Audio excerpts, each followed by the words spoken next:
अस्सलाम वालेकुम नाज़रीन, कल्याण न्यूज़ सां गॾु मां आहियां सारंग लतीफ़। अचो त नज़र विझूं अॼु जी अहम ख़बरुनि ते।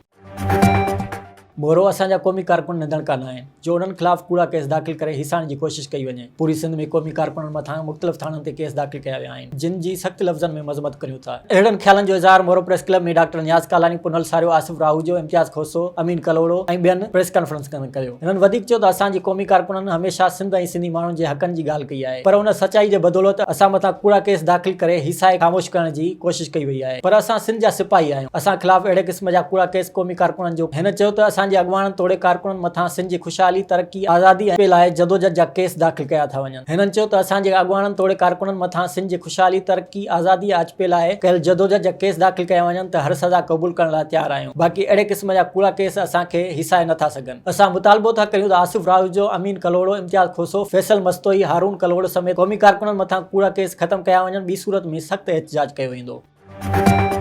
हैदराबाद SUP तरफ़ां इफ़्तार पार्टी जो एहतमाम कयो वियो, जंहिंजी सदारत SUP सरबराह जलाल महमूद शाह कई। उन मौक़े ते SUP जे मरकज़ी सदर ज़ैन शाह, फंक्शनल लीग अॻवान वरियाम फ़कीर ख़ासि Ali, STP vice chairman Haider Shahani, जस्कम अॻवान डॉक्टर नियाज़ कालानी, सियासी समाजी सहाफ़ी अॻवाननि ऐं शागिर्दनि वॾे अघ में शिरकत कई। उन मौक़े ते अॻवान ख़िताब कंदे चयो त इक़्तिदार जे हुसूल लाइ PP, नवाज़ लीग, MQM जे विच में जेके मुआहिदा थिया आहिनि उहे मुकमल तौर ते नस्ली ऐं लिसानी बुनियादनि ते इख़्तियारनि ऐं हक़नि जी विरछ ते मुबनी आहिनि। इहे न सिर्फ़ मुल्क जे कानून ऐं आइन जे ख़िलाफ़ आहिनि, पर सिंध जे ख़िलाफ़ साज़िश आहिनि। जमहूरियत जे मुस्तहकम आइन ऐं कानून जे बालादस्ती जा ख़्वाहिशमंद आहियूं, पर इक़्तिदार जी डोड़ में कंहिं बि वफ़ाक़ी या लिसानी पार्टी खे सिंध जी वहदत, इख़्तियारनि ऐं हक़नि ते धाड़ो हणण न ॾींदासीं।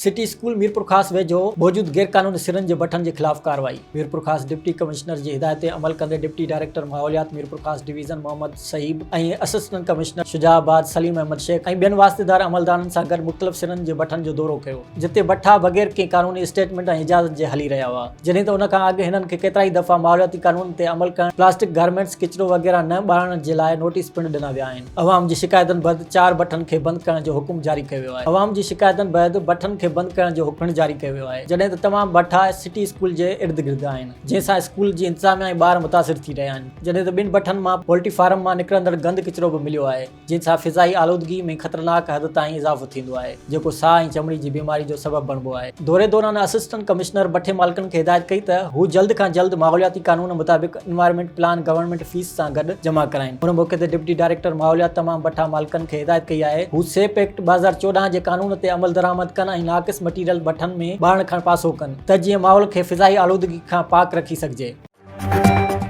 नसीराबाद में बिजली जी हथरादू लोड शेडिंग, मन घड़त डिडक्शन ख़िलाफ़ सुजाग शहरियता जे सॾ ते एहतिजाजी मुज़ाहिरो कयो वियो। एहतिजाज जी अॻवानी सदर रब रखियो ओढाणू, मोहम्मद तगड़, मौलवी गुलाम शबीर सांद, मोहम्मद रफ़ीक लिगारी, अनवर मंगी, इरफान शेख, एजाज सुमरो, अज़ीज़ कांदड़ो करे रहिया हुआ। अॻवाननि मीडिया सां ॻाल्हाईंदे चयो त सेबको नसीराबाद SDO अलह ॾिठो सोहो ऐं LS अमजद शेख रमज़ान जहिड़े मुक़दस महीने में गैरकानूनी बिजली बंदि करे शहरनि सां नाजाइज़ूं करे रहिया आहिनि। हिननि चयो त तक जा चूंडियल नुमाइंदा ख़ामोश तमाशाई बणियल आहिनि ऐं हिन अहम मसइले जो नोटिस वठण लाइ तयारु न आहिनि। हिननि चयो त बिजली न हुअण करे शहर जे मुख़्तलिफ़ इलाइक़नि में पीअण जे पाणी जी बि खोट पैदा थी वई आहे। अॻवाननि आला अमलदारनि खां घुर कई त नोटिस वठी लाॻापियल अमलदारनि खे मुअतल करे शहरनि सां इंसाफ़ कयो वञे। लाड़काने भरिसां धामरा शहर जे रहवासी पीरसन तरफ़ां बासरनि ऐं पुलिस जी मुबैना ज़ियादतुनि ख़िलाफ़ प्रेस क्लब अॻियां एहतिजाज मुज़ाहिरो कयो वियो। उन मौक़े ते एहतिजाज कंदड़ पीरसन हिम्मत अली जूणेजो साफ़ी नालो दाईंदे चयो त ॻोठ में असांजे 24 एकड़ ज़मीन आहे जेका हिन वक़्तु गैर आबाद आहे, जॾहिं त ॼाणायल ज़मीन मुंहिंजे मरहूम ॾाॾे यूसुफ जूणेजो जे नाले आहे। हिन इल्ज़ाम लॻायो त इलाइक़े जो बासर पुलिस जो रिटायर SSP असांजी ज़मीन ते कब्ज़ो करणु चाहे थो, जंहिंजे चवण ते 10 ॾींहं अॻु धामरा पुलिस मुंहिंजे घर ते चढ़ाई करे नौजवान पुटु ज़ेब अली जूणेजो खे गिरफ़्तार करण सां गॾु घर में पियल 2 लख रुपया ऐं हिकु CD मोटरसाइकिल काए विया आहिनि, जॾहिं त पुट मथां फुर जो कूड़ो केस दाख़िल करायो वियो आहे। हिन वसवारनि आला इख़्तियारनि खां अपील कई त मामले जो नोटिस वठी बासर ख़िलाफ़ कार्रवाई करण समेत घर मां खयल पैसा ऐं मोटरसाइकिल वापसि कराए इंसाफ़ कयो वञे।